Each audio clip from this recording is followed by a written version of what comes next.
सन यानी सूरज के जेर साया जिंदगी बसर कर रहे हैं, या सन यानी खुदा के बेटे के जेर साया जिंदगी बसर कर रहे हैं। हमें जरूर इन बातों पर गौर करना है। वाइज की किताब को जब हम पढ़ते हैं तो इसने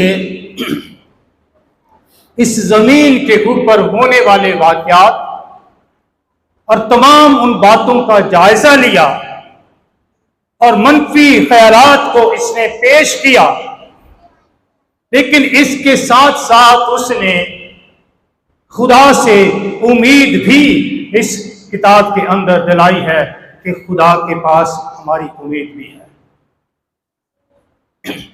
हमने 8वीं आयत में पढ़ा है,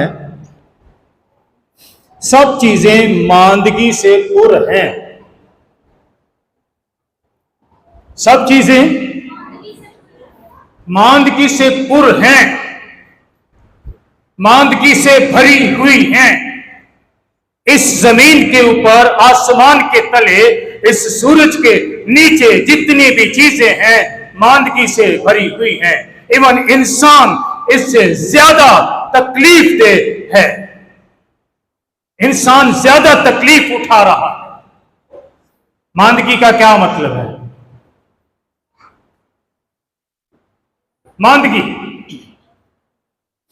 इसका मतलब बीमारी है, इसका मतलब इल्लत है, इसका मतलब थकान है, इसका मतलब कमजोरी है।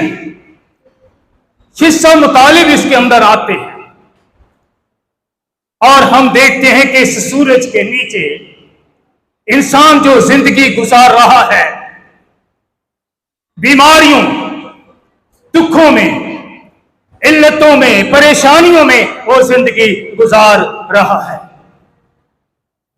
क्योंकि वाज कहता है कि सब चीजें मांदगी से पुर हैं, आदमी इसका बयान नहीं कर सकता। इस जमीन पर हर शख्स तमाम किस्म की बीमारियों, जब हम हॉस्पिटल्स में जाते हैं, इमरजेंसी वार्ड में जाते हैं, ओपीडी में जाते हैं, दीगर जितनी भी शोबे हैं, जितनी बीमारियों के शोबे हैं, उन शोबों में अगर आप जाते हैं तो लाइनें लगी होती हैं, खचाखच वो मरीजों से भरे होते हैं। हर किस्म की बीमारियां, हर किस्म की इल्लतों का शिकार है इंसान। ऐसो ये सब इसलिए है कि लोग बेटे के जेरे साया नहीं बल्कि सूरज के जेरे साया जिंदगी गुजार रहे हैं। सूरज की रोशनी में वो चल रहे हैं, सूरज की रोशनी में वो काम कर रहे हैं, सूरज की रोशनी में वो जी रहे हैं। उन्हें यीशु मसीह के नूर की रोशनी में जीने की जरूरत है, यीशु मसीह के नूर में चलने की जरूरत है, यीशु मसीह के नूर के नीचे आने की जरूरत है, ताकि यीशु के नूर में चले और मसीह के साथ उनकी शराकत हो। फिर मामला कुछ और ही होगा, जिंदगी में तब्दीली और तरह की होगी, उनकी जिंदगियों में कुछ और तरह रूनमा होगा, क्योंकि वो यीशु मसीह के नूर में चल रहे हैं और नूर में जिंदगी गुजार रहे हैं। वाज की किताब में मुसन्निफ ने बार बार लफ्ज क्या इस्तेमाल किया है?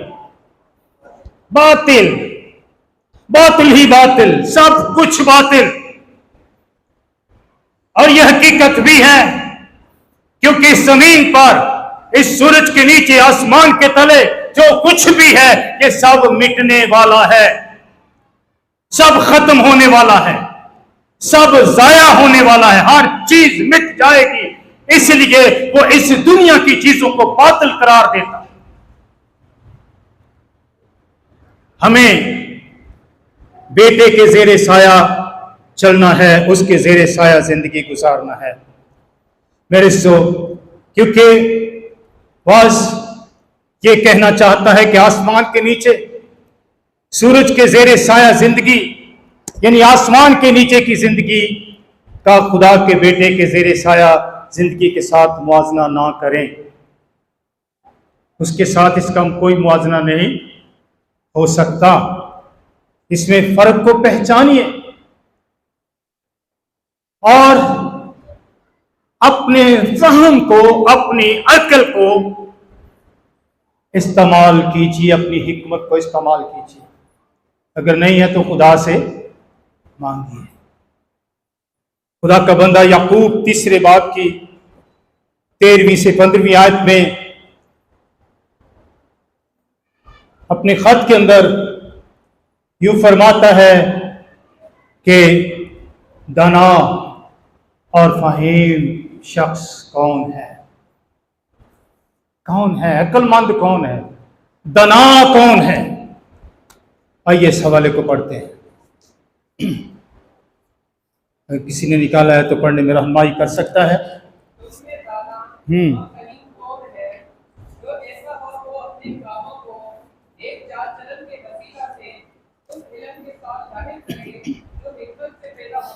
हाँ, लेकिन अगर तुम अपने दिल में सब हसद और हो तो हक के खिलाफ न शेखी मारो न झूठ बोलो। ये हिकमत वो नहीं जो ऊपर से उतरती है, बल्कि देवी और अफसानी और शैतानी है। हाँ, तुम में दाना और फहीम कौन है जो ऐसा हो वो अपने कामों को नेक चाल चलन के वसीला से उस हिल्म के साथ जाहिर करे जो हिकमत से पैदा होता है। उनके पास जो हिकमत से पैदा होता इल्म है वो हो, और अपने इस फहम को, अपने इस फहीम को, अपने इस इल्म को, अपने इस नॉलेज को, दानाई को हिकमत के साथ, अपने नेक चाल चलन के साथ उसको साबित करें। मेरे सो आज हमें यही कुछ समझाना चाहता है कि हमें हिकमत के साथ चलना है, दानाई के साथ चलना है। हमें किसके जेरे साया जिंदगी गुजारनी? सूरज के या सन के, बेटे के? जी, दोनों ही सन हैं। तो आप किस सन के नीचे हैं? खुदा के बेटे के जेरे साया। Hallelujah, hallelujah. बस 12वें बाब के अंदर पहली आयत में लिखा है, ए जवान अपनी जवानी के दिनों में क्या कर? अपनी जवानी के दिनों में अपने खालिक को, खालिक के हकीकी को, जिसने तुझे खल्क किया है, जिसने तुझे पैदा किया है, जिसने तुझे जिंदा और सलामत रखा हुआ है, जिसने तुझे इस दुनिया में भेजा है, उसको क्या कर? याद कर। कब? कब याद करना है? जवानी के दिनों में।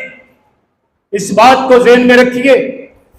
अपनी जवानी में, भरपूर जवानी, जब जवानी अपने आबोताब पर होती है, जब इंसान का खून जोश से और ताकत से, कुव्वत से भरा हुआ होता है, उस वक्त अपने खालिक को, अपने खुदावन को याद कर।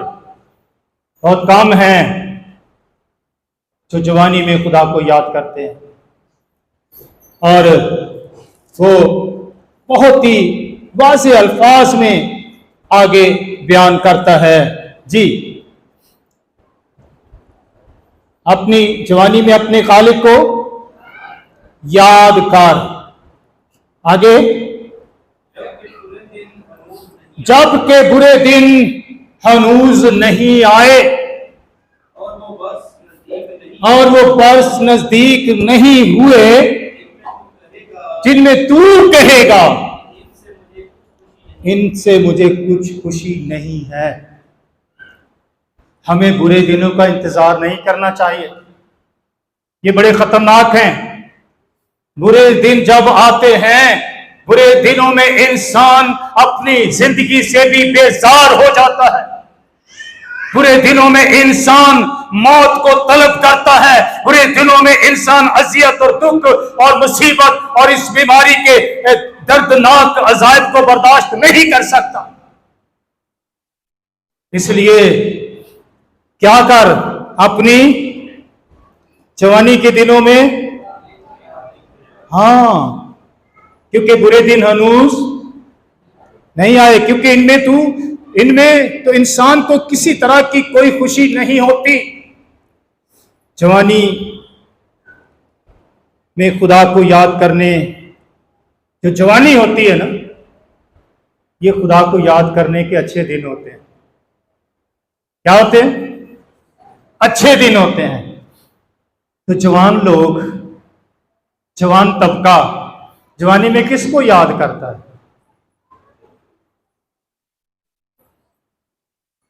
आजकल का जवान तबका किसको याद करता है जी?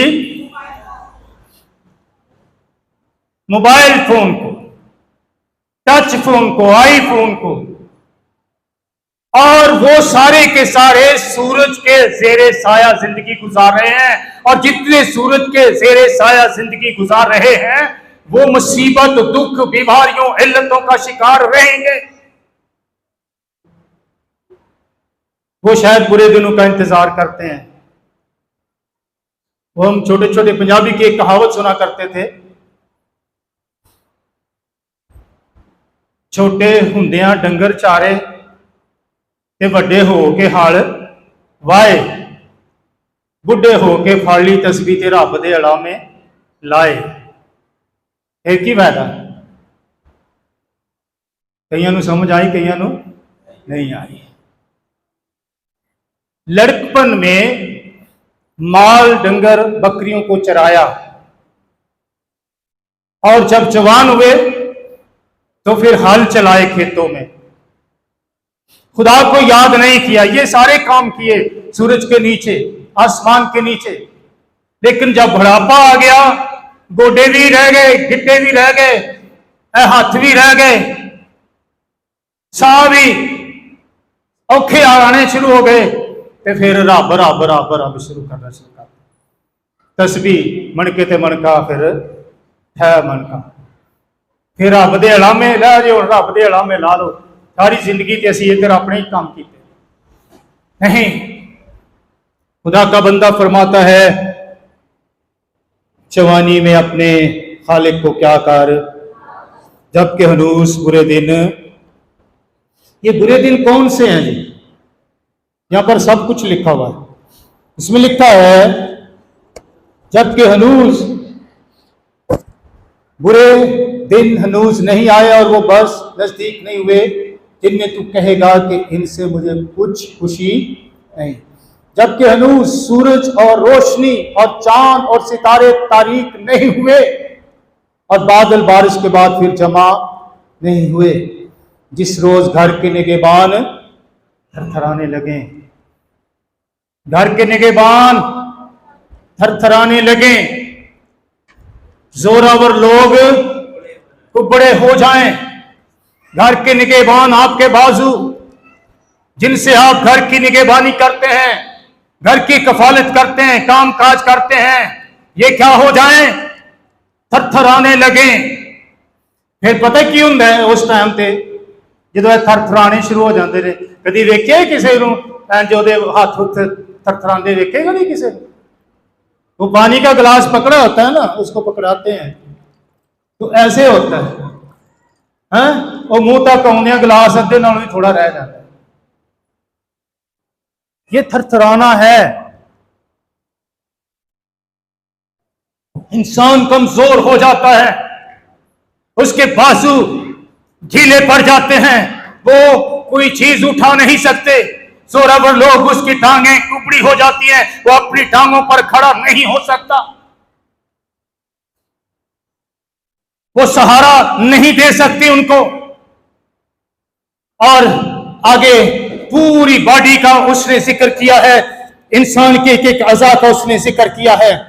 जिस रोज घर के निगहबान थरथराने लगे और जोरावर लोग कुबड़े हो जाएं और पीसने वालियां रुक जाएं, आपके दांत जिनसे आप पीसते हो, खुराक निकलते हो, अंदर लेकर जाते हो, वो आपको कुव्वत ताकत प्रदान करती है, फिर आपके वो पीसने वाली भी रुक जाती है, रहती नहीं है मुंह में। और फिर क्या है वो जो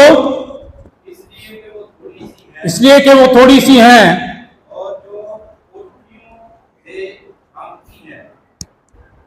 जी। दोबारा पढ़े जी। जो किससे झांकती हैं? खिड़कियों से, कोठड़ियों से नहीं।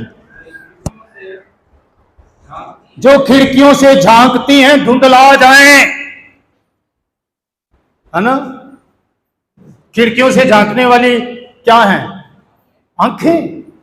कभी इधरों झाती मार, कभी इधरों झाती मार, तो फिर अपना चश्मा भी नहीं लभदा। ये धुंधला जाए, इनकी जो रोशनी खत्म हो जाए, बंद हो जाए। इसलिए आप खुदा की हजूरी में, उसके मसा के नीचे, उसके ज़ेरे साया, बेटे के ज़ेरे साया अपने आप को रखें, जिंदगी गुजारें। जी आगे।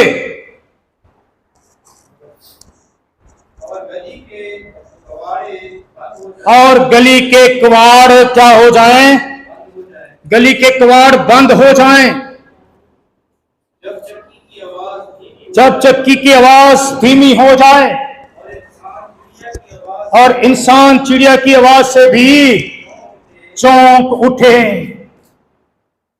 थोड़ी सी सरसराहट भी चुका देती है, आ क्या हो गया,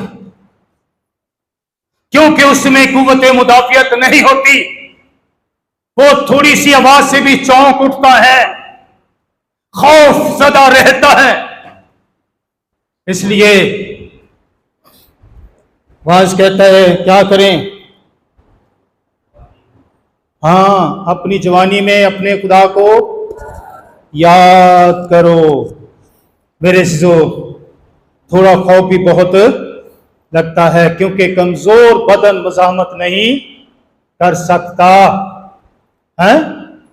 जो जवानी होंदी है, ताकत होंदी है, उदों ते ना मुकाबला हो जाता है ना, नस भी जाता है, चल ठीक है नस के जान बचा लो, तो फिर किधर नसेगा? वो थोड़ी जी, वो मुंडिया इतने मेरे कोल ही रहा कर, मेरे कोल ही ब्याह कर, पर ना जाया कर। फिर ऐसे ही होता है ना।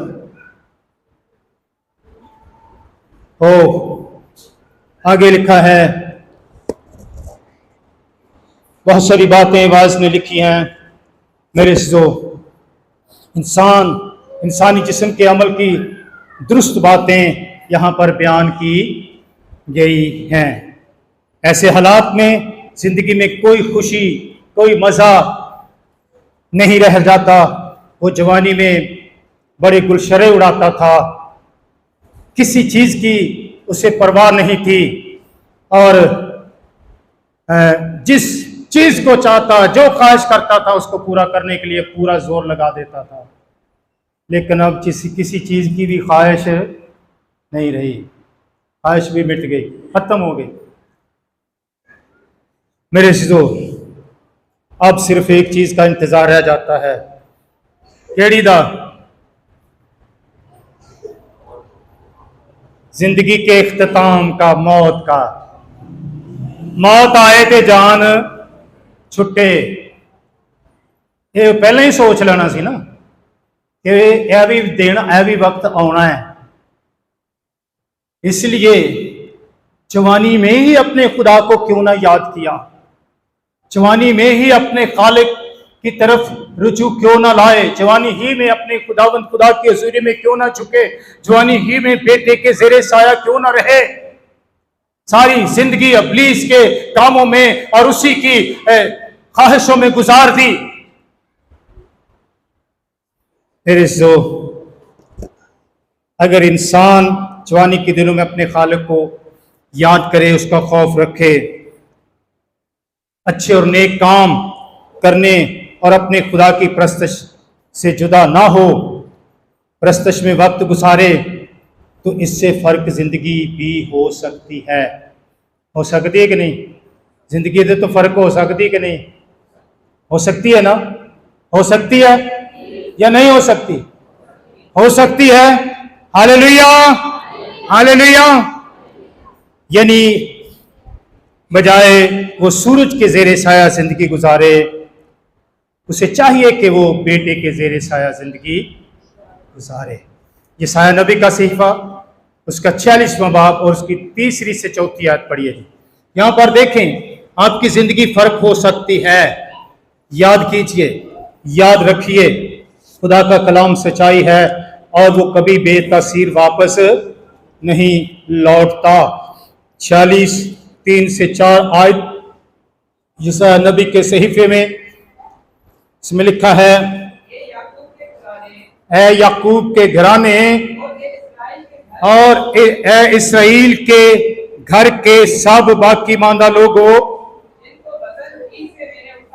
जिनको बतन ही से मैंने उठाया और जिनको रहम ही से मैंने गोद में लिया। मेरी सुनो, मैं तुम्हारे बुढ़ापे तक वही हूं और सर सफेद होने तक तुमको उठाए फिरूंगा। मैं ही ने खलक किया और मैं ही उठाता रहूंगा और मैं ही लिए चलूंगा और रिहाई दूंगा। वाह! ओ बुढ़े हो के भी ना, बुढ़ापे में मैंने तुम्हें खलक किया, मैंने तुम्हें पैदा किया, मैंने तुम्हें चुना है, मैंने तुम्हें अपना बनाया है। बतन ही से मैंने क्या कर लिया है? अपनी गोद में ले लिया है। तो कदी कदी होंगे ना, अगर किसी ने औलाद देनी हो तो ढिड च ही दे देंगे ने, पेट में से ही। लै जी हुण जेड़ा कोई कुड़ी मुंडा होएगा ना, यह तेरा है, बतन से ही उसको दे दिया जाता है और उसको पैदा होते ही गोद में दे दिया जाता है। खुदा ने तो हमें पेट में से ही अपना बनाया है, चुन लिया है, अपनी गोद में ले लिया है, अपने हाथों में उठा लिया है। हमारी वो पालना करता है, परवरिश करता है, हमारी जरूरियात को पूरा करता है और वो फरमाता है, लड़कपन से लेकर जवानी तक और बुढ़ापे तक मैं तुझे उठाए फिरूंगा, मैं तुझे लिए फिरूंगा, क्योंकि मैं खुदावन तेरा खुदा हूं। मैं तुझे गिरने नहीं दूंगा, मैं तुझे कमजोर नहीं होने दूंगा, मैं बुढ़ापे में भी तेरे साथ रहूंगा, क्योंकि मैं वही हूं। मैं जब बचपन में था, लड़कपन में था, उस वक्त भी वही था, जवानी में था, उस वक्त भी वही, और जब तू बूढ़ा हो गया उस वक्त भी मैं वही हूं। उसमें कोई तब्दीली? हालेलुया। जिंदगी फर्क हो सकती है या नहीं हो सकती? जो लोग महज सूरज के नीचे जिंदगी गुजारते हैं, मेरे अजीजों, वो इसी तरह बुढ़ापे की उम्र में, बुरे दिनों में बड़ी बुरी जिंदगी गुजारते हैं, बड़ी भयानक जिंदगी गुजारते हैं। घर के लोग भी उसी अजाब को झेल रहे होते हैं, लेकिन वो भी उनसे सबक हासिल नहीं करते। वो मरन दे वेले सानू इकरार करना, और इकरार कर ले भाई, हुण तौबा कर ले, यीशु नूं कबूल कर ले, तेरी रिहाई हो जाएगी, बच जाएगा। चलो जवानी च नहीं की तौबा तो हुण ही कर ले। मेरे सो खुदावन फरमाता है, कब तक वो आपको उठाए फिरेगा? कब तक आपके साथ रहेगा? सर के बाल सफेद होने तक उठाए क्या करूंगा? उठाए फिरूंगा। मैं ही ने खल्क किया और मैं ही उठाता रहूंगा, मैं ही लिए चलूंगा और रिहाई दूंगा। हालेलुया। ये खुदा का वादा है अपने लोगों के साथ, क्योंकि जब आप खुदा को याद करते हैं, खुदा की हुजूरी में वक्त गुजारते हैं, वो वक्त जो खुदा का खास वक्त है, जो खुदा को देना है, वो जब आप खुदा को देते हैं तो फिर समझ लीजिए खुदा भी बुढ़ापे तक आपको उठाए फिरता है, तो आपको गिरने, आपको बेसहारा नहीं छोड़ता। Hallelujah, hallelujah. मेरे अज़ीज़ों, खुदा का पाक कलाम बड़े वाज़ेह अल्फाज में हमें बताता है कि जितने भी बाकी मांदा लोग हैं जो बचे हुए हैं, जिनको बतन ही से मैंने उठाया और जिनको रहम ही से मैंने क्या कर लिया, हाँ, माँ के पेट से गोद में ले लिया, और मैं तुम्हारे बुढ़ापे तक वही हूं। कब तक? बाल तो लड़कपन में सफेद हो जाते हैं, जवानी में सफेद हो जाते हैं, लेकिन बुढ़ापे का भी लफ्ज खुदा ने यहाँ पर इस्तेमाल किया है कि बुढ़ापे तक। इसका मतलब है खुदा अपने लोगों को बुढ़ापे तक ले जाएगा, पीरी की उम्र तक ले जाएगा, लेकिन गिरने फिर भी नहीं देगा। उन लोगों को जो बेटे के जेरे साया जिंदगी गुजारते हैं, जो सूरज के जेरे साया जिंदगी गुजारते हैं, उनकी कोई गारंटी नहीं दी जा सकती। वाज में एक दफा फिर आते हैं, वाज की किताब में आ जाए दोबारा, और उसके 11वीं बात की आखिरी 2 आयात को पढ़िए जी, आखिरी 2 आयात। ऐ जवान तो अपनी जवानी में खुश हो, और उसके अयाम में अपना जी बहला, और अपने दिल की राहों में और अपनी आंखों की मंजूरी में चल। लेकिन याद रख इन सब बातों के लिए खुदा तुझको अदालत में लाएगा। हाँ, ये तेरी आंखें एक दिन ऐसी हो जाएंगी कि तू देख भी नहीं सकेगा, तेरी ख्वाहिश ऐसी मिट जाएगी कि किसी बात की ख्वाहिश नहीं रहेगी। लेकिन जवानी में तू खुश हो, उसके अयाम में अपना जी बहला, अपने दिल की राहों में चल, अपनी आंखों की मंजूरी में चल। लेकिन याद रख, ये कभी मत भूल, इन सब बातों के लिए खुदा तुझको कहां खड़ा करेगा? अदालत में खड़ा करेगा, हिसाब लेगा तुझसे।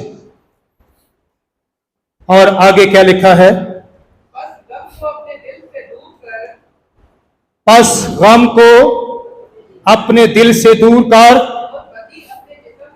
और बदी अपने जिस्म से निकाल डाल, क्योंकि लड़कपन और जवानी दोनों बातिल हैं, ये सदा नहीं रहेंगी तेरे पास। गम को अपने दिल से निकाल, बदी अपने जिस्म से निकाल डाल, पाक हो जा, हर एक चीज से आजाद हो जा, हर एक गम से रिहाई पा ले। क्यों? मांदगी से रिहाई पा जा। क्यों? क्योंकि खुदावंद यीशु मसीह ने तेरे गम, तेरी मुशक्कतें, तेरी बीमारियां, तेरे गुनाह, तेरे इल्जाम सब अपने ऊपर ले लिए, और अब तेरे गुनाहों को अपने बदन पर लिए हुए सलीब पर चढ़ गया। अब अपने अंदर किसी गम को मत रहने दे, बेटी को दे दे और उसके जेरे साया आ जा, तेरी सारी जिंदगी आसान हो जाएगी। इस जमीन पर मुश्किलात है ना, हमने पढ़ा ना, मांदगी से पूरा है, बीमारियों से पूरा है, दुखों से पूरा है, और कमजोरियों से पूरा है, थकावट है, जी नहीं चाहता। लेकिन जब ये खुदावंद उठा लेता है तो तू हशाश बशाश हो जाता है। बुढ़ापे तक वो तेरी हिफाजत करता रहेगा और तुझे महफूज रखेगा। हालेलुया। बाल सफेद होने तक वो तेरी हिफाजत और तेरे साथ, और वो तुझे अपने हाथों पर, लिखा हाथों पर उठाए रखेगा, है ना। औलाद जब ऐसे हालात होते हैं तो हाथों पर उठाने से ग्रेज करती है, तंग आ जाती है, बेटे तंग आ जाते हैं, बेटियां फिर भी वो बाप के सराहने बैठी होती हैं,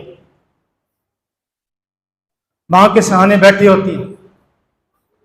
और मैंने बेटियों को बाप की दादों की खिदमत करते देखा है। बेटे दूर खड़े होते हैं। मेरे सिजो, आपका खुदा जब आप उसके जेरे साया, बेटे के जेरे साया, सूरज के नहीं, सन यानी सूरज और एक सन खुदा का बेटा, दोनों में से आप किसके जेरे साया जिंदगी गुजार रहे हैं? सूरज के या खुदा के बेटे के? आपने देखना है कि इस जमीन पर हम किसके जेरे साया जिंदगी गुजार। अगर सूरज के जेरे साया जिंदगी गुजार रहे हैं तो मांदगी से पूरे रहेंगे, परे रहोगे, बीमारियां नाल भी, दुखा नाल भी, परेशानियां नाल, कमजोरी नाल, हर तरह की अजियत, दुख, तकलीफां दे नाल परे रहोगे। लेकिन जो बेटे के जेरे साया आ जाओगे तो बेटे ने तो सारा कुछ अपने ते लै लिया है और वो आपकी जिंदगी से निकाल कर अपने ऊपर ले लेता है और आपको अपने हाथों पर ढा लेता है। Hallelujah, hallelujah. आइए खुदावंद के सुर अपने सरों को झुकाएं और अपनी जिंदगी पर गौर करें कि मेरी जिंदगी किसके जेरे साया, सूरज के या बेटे के जेरे साया गुजरेगी। सब दुआ करें कुछ वक्त के लिए। खुदावंद के सुर अपने सर को झुकाइए और अपनी जिंदगी पर गौर कीजिए। जवानी में खुश हो, अपना जी बहला, जो तेरा दिल करता है कर, अखां दी मंजूरी, दिल दियां रावां ते चल, तेनू कोई रोक टोक नहीं, कोई रोक नहीं सकता। लेकिन सब बातों के लिए खुदा तुझे को अदालत में लाएगा। आज कईयों की अदालत हो रही है, याद रखिए।